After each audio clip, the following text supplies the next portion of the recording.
Oromoon qabeenyaadhaan wanni inni jedhu horii jedha. Horii. Birriidhumaan iyyuu horii jedha miti. Innaa horii jechuun waan horu jechuudha malee waan nyaatan jechuu miti.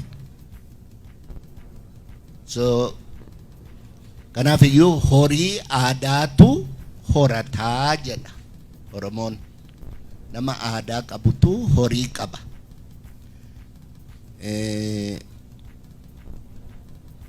Narran ilaalinaati Oromoon har'aa kun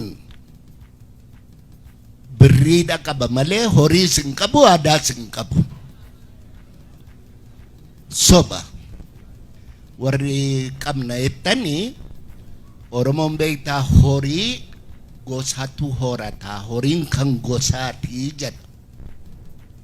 Nama gosa qabutu gola qabaa, nama gola qabutu gosa qabaa jedha. Nuyi warra gosas qabu miti, warra golas qabu miti, kara deemtuudha. Kana beekuun barbaachisaadha. Horii wajjin yoo gosas golas hin horatin, horii sin har'a horatan kun kan keessan miti. Guyyaa tokkotti waan isinirraa ooffachuun danda'amudha. Horiin aadaatu jedhu na dhukkubaadhaan jedhaera. Na dhukkubaadhaan jedhaera. Maaliifi dubbiin kun dhugaadha. Uummanni hin dubbe na Waaqayyo sinaa gargaaru.